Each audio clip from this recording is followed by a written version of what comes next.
pomeriggio in centro a Santo Stefano di Cadore, automobilista travolge una famiglia di turisti in passeggiata, muoiono un papà, il figlio di 2 anni e la nonna.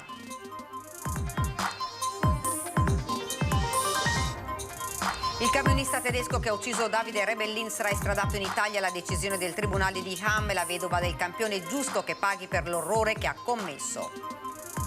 Autonomia in Senato, circa 600 gli emendamenti presentati da diversi gruppi parlamentari al DDL Calderoli, poco meno di 200 dal Partito Democratico che attacca, testo da riscrivere. L'inverno demografico del Veneto che non fa figli, la stima del rapporto statistico della nostra regione è di 1 milione di abitanti in meno nel 2050. Prezzi alle stelle, appartamenti introvabili, ci siamo messi al telefono per trovare una casa in affitto nella città di Padova, ecco che cos'è emerso. Gli uomini del soccorso speleologico di Vicenza hanno partecipato al salvataggio della speleologa Ottavia Piani, intrappolata nella grotta di Fonteno Bueno a Bergamo per 2 giorni, racconto di quelle ore drammatiche. Conto alla rovescia per l'attesissimo concerto dei pinguini tattici nucleari al Parco San Giuliano di Mestre, già esauriti tutti i parcheggi a pagamento, supernotazione, imponente il piano di sicurezza. Buonasera, ben ritrovati, edizione regionale dei nostri notiziari. Dunque questi titoli li avete sentito in apertura: la tragedia avvenuta nel pomeriggio a Santo Stefano di Cadore, dove un automobilista ha travolto un'intera famiglia. Sono morti il papà, un bambino di 2 anni, il figlio e la nonna. Ci racconta tutto, siamo in collegamento telefonico con la nostra Tiziana Bolognana. Tiziana, buonasera. Sì, buonasera Daniela. Purtroppo un incidente violentissimo, spaventoso, dalle conseguenze drammatiche. Nel pomeriggio, attorno alle 15:30, minuto più, minuto meno, nella via centrale che attraversa Santo Stefano di Cadore, proprio quasi nelle vicinanze della piazza dove nella chiesa che si affaccia proprio in piazza si stava svolgendo un funerale, quindi di fronte a tante persone un'auto, un Audi con targa tedesca condotta da una donna di 30 anni ha praticamente falcidiato un'intera famigliola che stava passeggiando lungo la strada. Questa donna quest'auto ha investito le immagini che ci sono arrivate, le fotografie che ci sono arrivate dai vigili del fuoco ci fanno vedere un'auto completamente distrutta, e quelle immagini fanno capire la violenza anche dell'impatto. Sul colpo sono morti il papà, e quindi un uomo, e la nonna. Il papà di un bambino di 2 anni che in quel momento pare si trovasse su un passeggino e che all'inizio è stato trovato dai soccorritori in condizioni gravissime. L'elicottero del SUEM lo ha immediatamente soccorso per un volo della Speranza verso l'ospedale San Martino di Belluno, ma purtroppo anche per il piccolo non c'è stato nulla da fare. La mamma del bambino e quindi la moglie dell'uomo che è deceduto sul colpo e il nonno del bambino sono attualmente all'ospedale di Pieve di Cadore per valutazioni. Anche la donna che si trovava alla guida dell'auto è al pronto soccorso di Pieve di Cadore per accertamenti, e certo è che è stato parliamo di una tragedia impensabile, soprattutto per il luogo in cui è accaduta. Questa famiglia di turisti veneziani, pare di residenti a Mira, stavano facendo una passeggiata in quel momento, sono morti praticamente sul colpo in 3. Il nonno del bambino, come vi dicevo, è stato che miracolosamente illeso, è stato colto da malore ed è stato portato anche lui all'ospedale di Pieve di Cadore.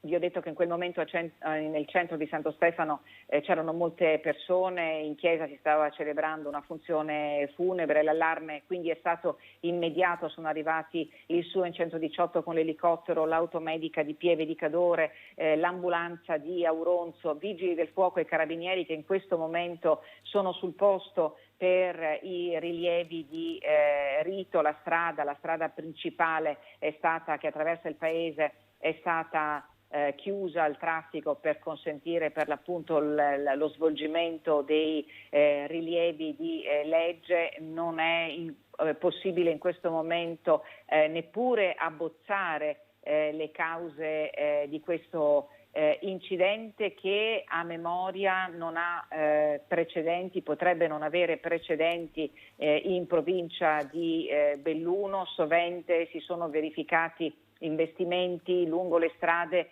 delle località turistiche della nostra provincia e fortunatamente con conseguenze decisamente meno gravi. Quest'oggi invece è accaduto evidentemente l'irreparabile ed è una provincia che oggi è sotto shock per quanto accaduto. Daniela. Grazie davvero Tiziana. Ovviamente di questo incidente parleremo anche nel corso del nostro telegiornale di Venezia a partire dalle 19. Noi andiamo avanti con la cronaca. Scontro frontale questa mattina a Fossò tra un'auto guidata da un anziano e un tir grave, un ragazzo di 15 anni. Un quindicenne è rimasto gravemente ferito in uno scontro frontale avvenuto in tarda mattinata a Fossò, al confine con Campoverardo, frazione di Camponogara. Era a bordo dell'auto guidata dal nonno, che forse a causa di un malore avrebbe sbandato scontrandosi con un camion che trasportava merci. In auto c'era anche un'altra nipote. Il quindicenne è stato portato via con l'elisoccorso nell'ospedale di Padova, mentre gli altri feriti sono stati assistiti dalle ambulanze giunte sul posto. I mezzi sono stati sequestrati dalla polizia locale che sta ricostruendo la dinamica. Sul posto anche i vigili del fuoco intervenuti per liberare i passeggeri dalle lamiere. La strada, a tenuta non ottimale per la pioggia, è anche leggermente in discesa, quindi questo potrebbe aver complicato ulteriormente la situazione. Ed ora invece parliamo della morte di Davide Rebellin, il camionista accusato di aver travolto ed ucciso il campione di ciclismo. Sarà estradato in Italia. A commentare la notizia la moglie di Rebellin, François Marie. È giusto che chi ha ucciso mio marito in modo così disumano sia arrestato, giudicato e condannato per l'orrore che ha commesso. Continua commentando gli ultimi sviluppi dell'inchiesta a carico del camionista tedesco. Giusto che sia messo di fronte alle sue azioni. Un drammatico incidente può capitare, ma la sua reazione vile, senza rimpianti, non è quella di un uomo. Prosegue la moglie di Rebellin, un uomo che ha spezzato tutti i nostri progetti e che ha schiacciato, si legge, senza rimorsi e senza rimpianti. Una persona così pura deve pagare per quello che ha fatto e per la sua reazione disumana. Ed ora invece cambiamo argomento, parliamo di autonomia. In Senato circa 600 gli emendamenti presentati da diversi gruppi parlamentari al DDL Calderoli, poco meno di 200 del Partito Democratico, che rigetta le accuse di aver spinto alle dimissioni 4 appartenenti del comitato per individuare i LEP. Non è un no il nostro, è un sì ad un testo diverso per fare in modo che si possa realizzare qualcosa per i cittadini. La parola d'ordine è: il testo va riscritto così com'è, non può andare. E in Parlamento la pioggia di emendamenti è arrivata allo scadere della presentazione prevista alle 14. Poco meno di 600 i correttivi chiesti dai vari gruppi parlamentari al DDL Calderoli, 190 quelli del Partito Democratico, 190 emendamenti divisi in temi. Poniamo 3 questioni fondamentali. In primo luogo il ruolo che deve avere il Parlamento nella definizione delle intese con le regioni, in secondo luogo un numero di materie inferiore, perché alcune materie come la scuola, l'energia, le grandi reti di comunicazione non hanno proprio alcun senso, che ne dica Zaia, e in terzo luogo la definizione dei LEP da fare con legge di bilancio. Il tema principale da approfondire è quello delle risorse finanziarie, perché qui per realizzare i LEP e cioè i livelli essenziali delle prestazioni, ci vogliono delle risorse e che devono essere previste nella legge di bilancio. Nessun ostruzionismo. Continuano a ribadirlo i Dem dopo l'accusa del ministro Calderoli e del governatore Zaia che ci sia stata cioè una precisa matrice politica di centrosinistra nelle dimissioni dei 4 componenti del comitato per l'individuazione dei LEP. E Martella rivendica la soluzione che già da mesi il suo partito, proprio dal Veneto, aveva ideato. L'autonomia è una cosa seria e noi ci crediamo al punto tale che abbiamo proposto un disegno di legge alternativo e in grado di realizzare un'autonomia cooperativa, equilibrata, solidale per tutto il nostro Paese. Meno materie, certezza di risorse, la garanzia che tutti ne usufruiscano, la necessità di una devoluzione reversibile, così che se una regione si dimostra incapace di gestire una funzione, lo Stato può riacquisirla. Insomma, per il PD troppo facile agitare lo spettro di polemiche politiche sterili. Il tema non è arrivare alle prossime europee avendo una bandierina da sventolare come sembra fare qualcuno. Il tema è arrivare a definire una legge che serva agli italiani, che semplifichi, che accorci il processo decisionale, che renda la vita dei cittadini più facile. Gli ostacoli all'autonomia differenziata analizzati dal costituzionalista Mario Bertolissi, che attacca "siamo stanchi di aspettare". Sto aspettando da 50 anni che si faccia quello che è previsto nel titolo quinto della Costituzione, ecco, e che si faccia da 22 anni quello che è stato previsto a partire dal 2001. Nelle sue parole ci sono amarezza e stanchezza, ma non certo voglia di arrendersi, anzi di rilanciare e contrattaccare. Perché per il professor Mario Bertolissi, uno dei saggi individuati dal ministro Calderoli per comporre il comitato di individuazione dei LEP, le dimissioni dei suoi 4 illustri colleghi, Giuliano Amato, Franco Bassanini, Franco Gallo e Alessandro Paino, sono una contraddizione, bella e buona. Calderoli parla di una polemica montata ad arte e di matrice politica, quasi un ordine di scuderia da parte di Elly Schlein. Bertolissi si limita a ricordare che fu proprio il centro-sinistra nel 2001 ad approvare la modifica del titolo quinto della Costituzione, introducendo fra l'altro nell'articolo 117 proprio l'individuazione dei LEP. Coloro che adesso criticano quando si sta facendo sono stati al governo per lunghissimo tempo e oltretutto hanno ricoperto delle cariche di altissimo profilo nell'ambito della Repubblica. Sono stati parlamentari, ministri, giudici, presidenti della Corte Costituzionale, giudici e presidenti del Consiglio di Stato. La domanda è: ma fino adesso dove stavano? Io resto coerente con le mie idee, continua, al di là delle appartenenze politiche, e pone idealmente un fuoco di fila di domande ai dimissionari. Adesso che si deve di per sé fissare i LEP con riferimento alle 23 materie, si vorrebbe che si facesse tutto, non una parte soltanto, ma tutto, perché si dice se non si vede tutto allora non si possono prendere decisioni. Potevate farlo, perché non l'avete fatto? Perché si deve fare tutto quando in realtà stiamo parlando dell'autonomia differenziata che di per sé pone il problema soltanto per una parte? Adesso si dice incostituzionale, scusi, ma l'incostituzionalità la dichiarerà la Corte Costituzionale? Oppure ci sono alcuni che hanno il potere di stabilire se è conforme a Costituzione oppure no? Se è incostituzionale non entrare nella Commissione. No? E la chiosa finale è dedicata al grande economista e Presidente della Repubblica Luigi Einaudi, ricordando un suo testo sulla giustizia tributaria. Nelle prime pagine Einaudi se la prende coi dottrinari. Dice che sono dottrinari quelli che, si riferisce proprio ai professori universitari, oltretutto, che avendo in mente la giustizia in assoluto, trascurano la giustizia grezza, quella cioè concreta, che risolve i problemi della quotidianità del cittadino.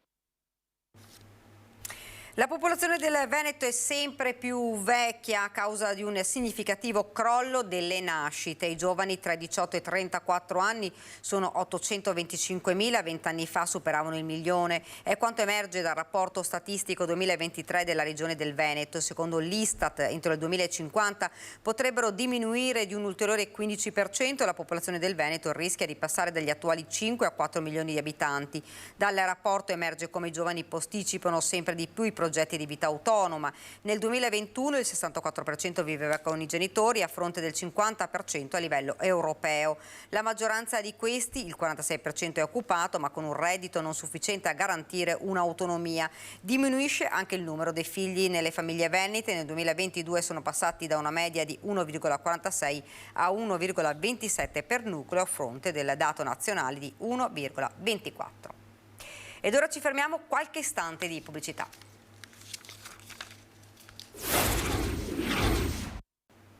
Rieccoci nuovamente in studio, andiamo a Padova per parlare di affitti, prezzi alle stelle, appartamenti introvabili. Ci siamo messi al telefono per trovare una casa in affitto nella città di Padova. Ecco che cosa è emerso.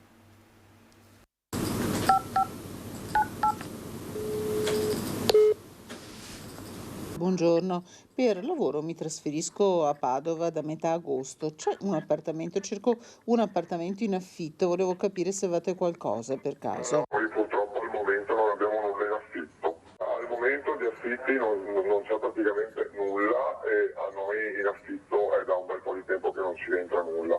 Qualche ora in redazione al telefono, ecco il risultato di una decina di chiamate da alcune agenzie immobiliari del centro di Padova. Appartamenti in affitto non ce ne sono neppure, come chiedevamo, a partire da settembre. Avete qualcosa? Non ne abbiamo, no. Ci sarà qualche disponibilità secondo lei? Più avanti non lo so, adesso dopo le vacanze se ne arriva qualcuno. Noi signora però seguiamo solo i casi degli universitari perché facciamo solo contratti per studenti universitari, non abbiamo disponibilità per lavoratori. I pochi appartamenti offerti, alcuni non ancora nelle disponibilità delle agenzie, presentano prezzi molto alti. La prima proposta arriva da fuori città. A Mentana. Sì? Quarto d'ora dal centro e appunto un quadrilocale 90 metri quadrati viene 900 euro senza spese condominiali e l'utenza autonoma.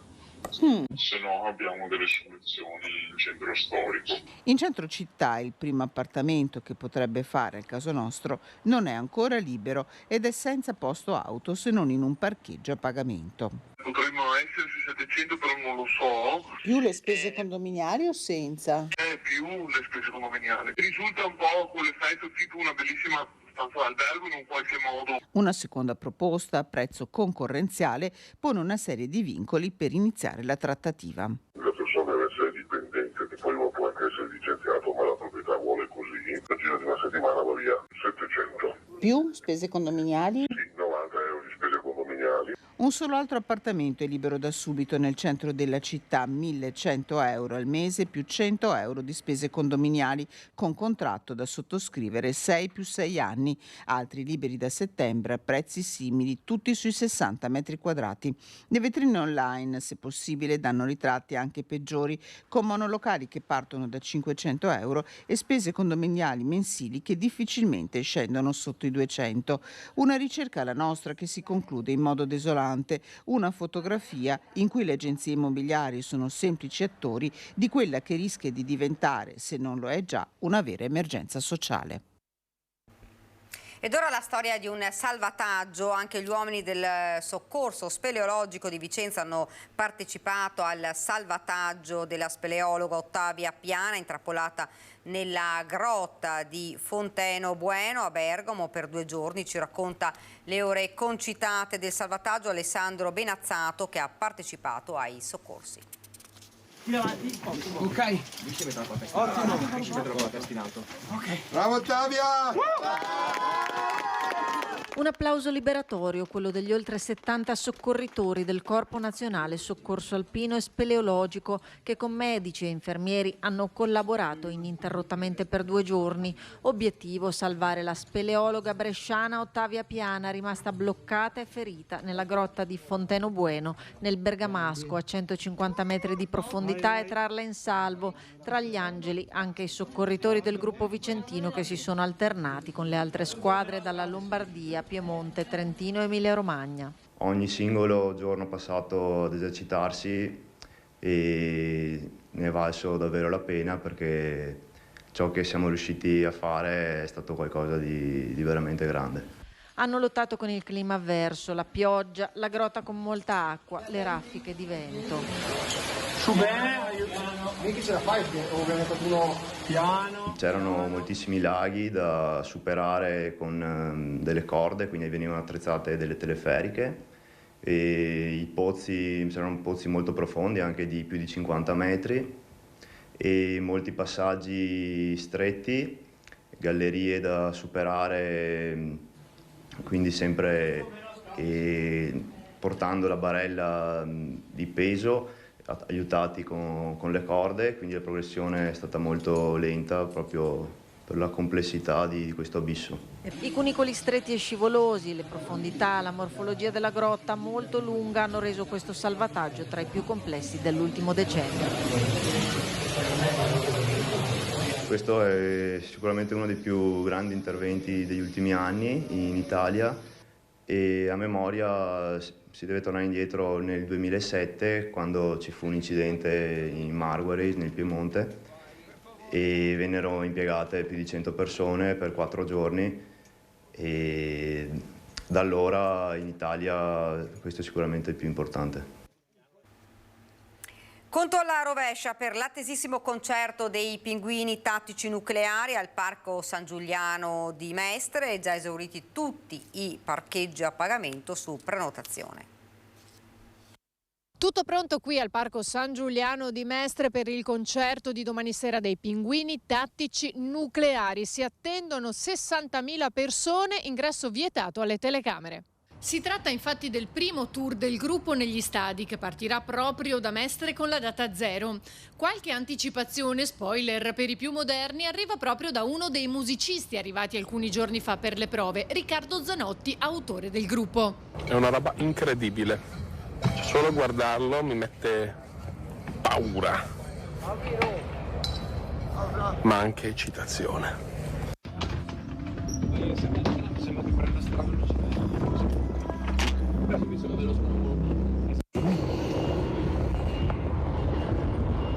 Che vista!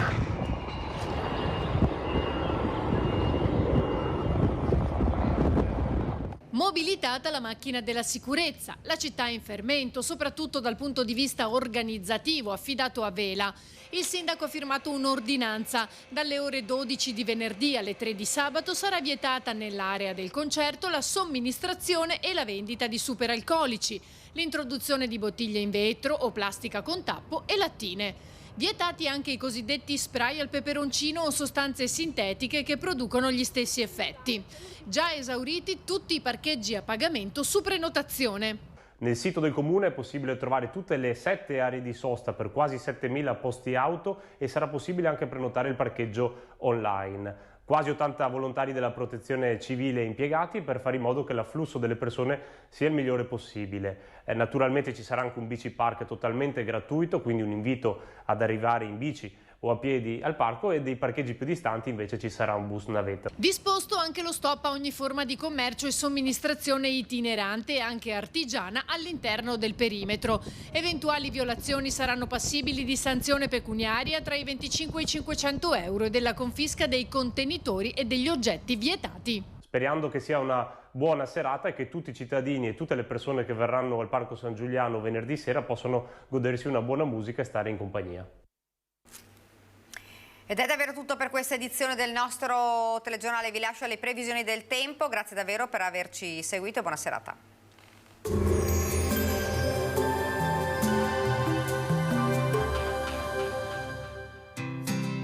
L'Unic Star, le uniche pagliette antibatteriche in commercio, prodotte anche per i marchi più importanti, sia nazionali che internazionali.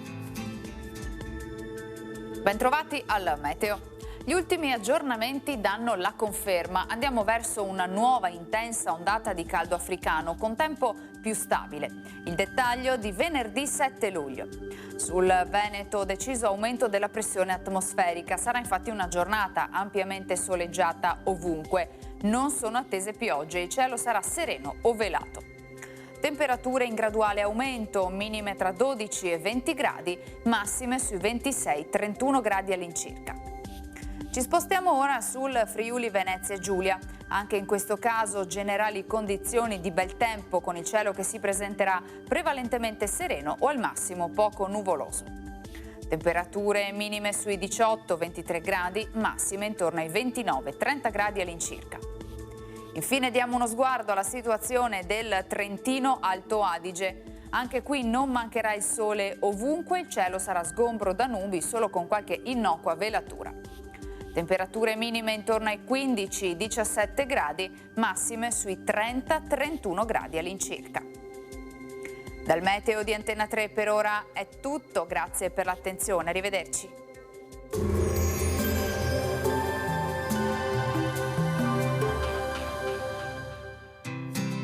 L'Unic Star, le uniche pagliette antibatteriche in commercio prodotte anche per i marchi più importanti, sia nazionali che internazionali.